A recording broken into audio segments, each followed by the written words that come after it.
Hei, meiltä on kysytty kovasti, että mitä se käytännössä tarkoittaa, kun vihreät valitsee puheenjohtajansa siirtoäänivaalitavalla. Ja nyt me näytetään tällaisen yksinkertaisen sarjakuvasankari, supersankari esimerkin kautta, mitä tämä vaalitapa käytännössä tarkoittaa. Normaalisti jos äänestettäisiin vaan suoralla vaalilla, esimerkiksi näistä supersankareista, niin joku voisi ajatella ehkä, että joo, että se on kuitenkin hämähäkkimiehen ja lepakkomiehen välinen kisa. Et mun suosikki on kyllä Phoenix, mutta kannattaako mun äänestää Phoenixia, kun se ei kuitenkaan ole kärjessä.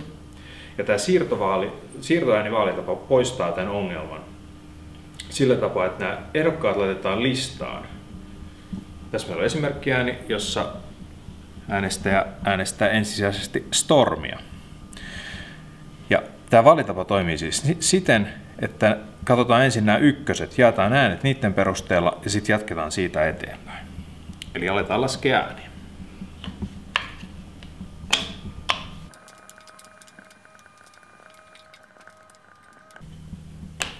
Ja näin, nyt on saatu ensimmäinen kierros valmiiksi. Tilanne on aika tasainen, mutta huomataan, että yksi on saanut selvästi vähiten, tai ainakin vähiten, Storm. Eli se tarkoittaa sitä, että nämä Stormin äänet menee uudelleen jakoon. Eli nyt katsotaan näistä Stormin saamista äänistä, katsotaan kuka täällä on kakkosena. Eli kaikki nämä Stormin saamat äänet jaetaan uudelleen näille muille jäljelle jääville 5 ehdokkaalle. Eli taas lasketaan ääniä.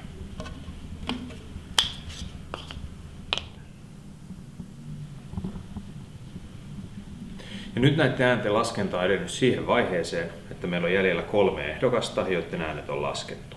Ja kuten tästä nyt näette, meillä on Phoenix yllättäjänä, ja niin kuin vähän tuossa alussa epäiltiin, niin lepakkomies ja hämähäkkimies on edelleen molemmat mukana.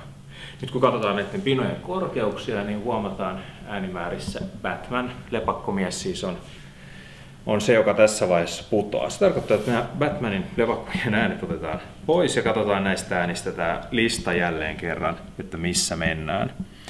Tämä ääni, täällä on hämähäkkimies jätetty viimeiseksi, mikä tarkoittaa, että tämä ääni ei missään tilanteessa mene hämähäkkimiehelle. Mutta koska nyt lepakkomies putosi, kuten nämä kaikki muut ylimmätkin, niin tässä tilanteessa tämä ääni nyt päätyy sitten Phoenixille. Eli näin. Ja nyt jaetaan nämä loput äänet sitten.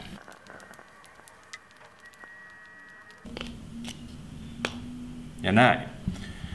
Nyt meillä on siis tulos Phoenixin ja hämähäkkimiehen väliltä, ja se on tiukka.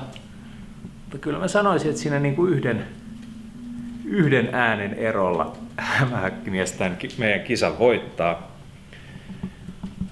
Toivottavasti tämä video nyt vähän selvensi, mistä tässä siirtoääni vaalitavassa on kyse.